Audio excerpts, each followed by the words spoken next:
This is Land of Havilah, Matthew 17, verse 1. After 6 days, Jesus took with him Peter, James, and John his brother, and brought them up into a high mountain by themselves. He was transfigured before them. His face shone like the sun, and his garments became as white as the light. Behold, Moses and Elijah appeared to them, talking with him. Peter answered and said to Jesus, Lord, it is good for us to be here. If you want, let's make 3 tents here, one for you, one for Moses, and one for Elijah. While he was still speaking, behold, a bright cloud overshadowed them. Behold, a voice came out of the cloud, saying, This is my beloved Son, in whom I am well pleased. Listen to him. When the disciples heard it, they fell on their faces and were very afraid. Jesus came and touched them and said, Get up and don't be afraid. Lifting up their eyes, they saw no one except Jesus alone. As they were coming down from the mountain, Jesus commanded them, saying, Don't tell anyone what you saw until the Son of Man has risen from the dead. Comment: We call that the Transfiguration. The Greek word is metamorpho, also translated transformed or changed into another form. Peter, James, and John witnessed it. Peter would later comment about it in 2 Peter 1, 16 through 19, and there he boiled it down to its practical meaning. Quote, For we didn't follow cunningly devised fables when we made known to you the power and coming of our Lord Jesus Christ, but we were eyewitnesses of his majesty. For he received from God the Father honor and glory when the voice came to him from the majestic glory. This is my beloved Son, in whom I am well pleased. We heard this voice come out of heaven when we were with him on the holy mountain. We have the more sure word of prophecy, and you do well that you heed it. End quote. So the meaning of the Transfiguration is simply that Jesus was the real deal, and we should pay attention. It was one of his many proofs, this one directly from the Father. In verse 9, Jesus told them, as they were coming down from the mountain, Don't tell anyone what you saw until the Son of Man has risen from the dead. There were many practical reasons why Jesus needed to keep somewhat quiet about himself, but again, perhaps the biggest was that the crucifixion had to happen, Luke 24:7. But if Jesus had completely revealed himself, it wouldn't have happened. Quote, For had they known it, they wouldn't have crucified the Lord of glory, 1 Corinthians 2:8. If they had known exactly who he was, they wouldn't have crucified him. The Transfiguration told us exactly who he was. He was the beloved Son, in whom the Father was well pleased. In the last chapter, Peter declared, You are the Christ, the Son of the living God. The Transfiguration was further confirmation of it. Coming up, as they're piecing the puzzle together about Jesus and who he is, they have a question. Verse 10. His disciples asked him, saying, Then why do the scribes say that Elijah must come first? Comment: The scribes were saying that Jesus couldn't be the Christ because God said, Behold, I will send Elijah the prophet before the great and terrible day of Yahweh comes. Malachi 4:5. The scribes were getting their prophecies jumbled together, not understanding that the Christ would die and later return, which is understandable. Verse 11. Jesus answered them, Elijah indeed comes first and will restore all things, but I tell you that Elijah has come already, and they didn't recognize him, but did to him whatever they wanted to. Even so the Son of Man will also suffer by them. Then the disciples understood that he spoke to them of John the Baptizer. Comment: So was John the Baptist Elijah or not? The best answer is that yes, he was somewhat. In addition to what Jesus said here, he said of John the Baptist 6 chapters ago, quote, If you're willing to receive it, this is Elijah who is to come. Matthew 11:14. But John flatly denied that he was Elijah, John 1:21. So the resolution as to John's identity is in what the angel said about him before he was born to Zechariah his father, that John would go before the Christ in the spirit and power of Elijah, Luke 1:17. So he wasn't Elijah in every sense because he flatly denied it, but he embodied the same spirit and power. Coming up as Jesus and the 3 disciples are rejoining the others, verse 14, When they came to the multitude, a man came to him, kneeling down to him and saying, Lord, have mercy on my son, for he is epileptic and suffers grievously, for he often falls into the fire and often into the water. So I brought him to your disciples, and they could not cure him.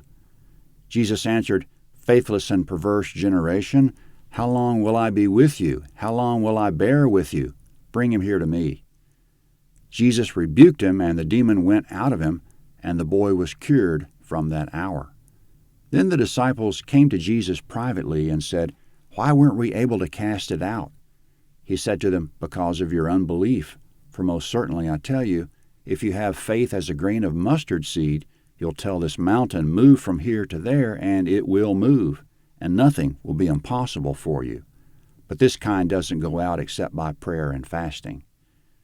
Comment: When the desperate man told Jesus that the disciples couldn't cure his son and was asking for Jesus to have mercy on him, why was Jesus so negative to the man? He said in his face, Faithless and perverse generation, how long will I be with you? How long will I bear with you?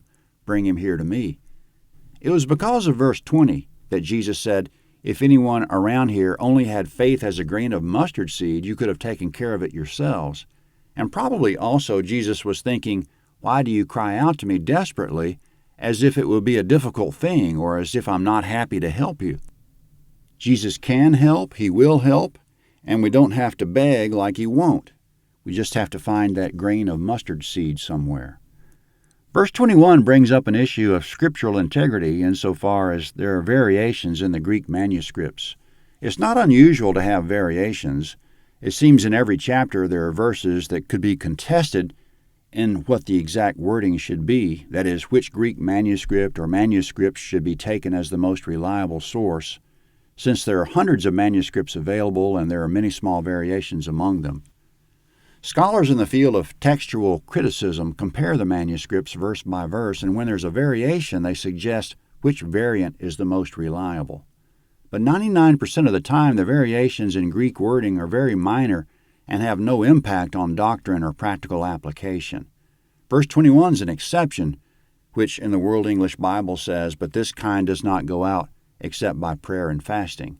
In the NET Bible, the verse isn't present at all because, according to those scholars, quote, many important manuscripts do not include Matthew 17:21.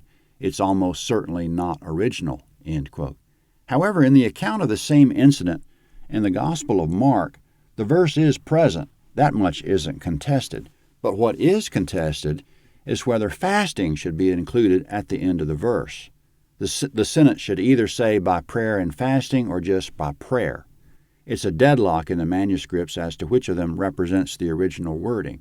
It makes a practical difference to us, but one textual critic said that for him, it was one of about a half a dozen places that would somewhat make a difference if we knew what the wording should be. So, in answer to the question, has the Bible been corrupted from its original wording? An honest and informed person would have to answer, yes, it has been corrupted, but only to a tiny, tiny degree, so tiny that what we have is extremely reliable in every major point of belief, in almost every minor point, so much so that for practical purposes the corruptions are negligible. Verse 22. While they were staying in Galilee, Jesus said to them, The Son of Man is about to be delivered up into the hands of men, and they will kill him, and the third day he will be raised up. They were exceedingly sorry. Comment: Jesus said the same thing in the last chapter, that he would be killed and the third day raised up. But though he said it repeatedly and clearly, God gave the disciples a sort of amnesia about it, or an inability to understand it or accept it. Luke says regarding the coming sufferings that whenever Jesus spoke about it, quote, they understood none of these things. This saying was hidden from them, and they didn't understand the things that were said. Chapter 18, verse 34. It was part of keeping the sufferings of the Christ a mystery until all was accomplished. So why did Jesus tell them about it beforehand at all? It was so that God could cause them to remember later what he said, to confirm that none of it took Jesus by surprise. Coming up, we should know that in the law of Moses, every Israelite should pay a tax to support the temple, Exodus 30, verse 13. In Jesus' time, it was called the didrachma tax. Verse 24. When they had come to Capernaum, those who collected the didrachma coins came to Peter and said, Doesn't your teacher pay the didrachma? He said, Yes. When he came into the house, Jesus anticipated him, saying, "What do you think, Simon? From whom do the kings of the earth receive toll or tribute? From their children or from strangers?" Peter said to him, "From strangers." Jesus said to him, "Therefore the children are exempt. But lest we cause them to stumble, go to the sea, cast a hook, and take up the first fish that comes up. When you've opened its mouth, you will find a stater coin. Take that and give it to them for me and you." Comment: Jesus didn't need to pay the didrachma tax because he was the king to whom the tax was due. He wasn't the payor, he was the payee. The same went for Peter. As a child of the king, he was free from the tax according to the law of heaven. But because Jesus picked his battles carefully, according to the will of the Father, he said, "Go ahead and pay it." Peter usually fished with a net, but this time Jesus said, "Cast a hook." So it was more like recreational fishing to go out and get the tax. The best of the recreation would be to open the fish's mouth and see the coin. It was Jesus' way of showing how laughable it was for the king to pay tax to himself. Matthew 18 is next at landofhavilah.net, Matthew 18.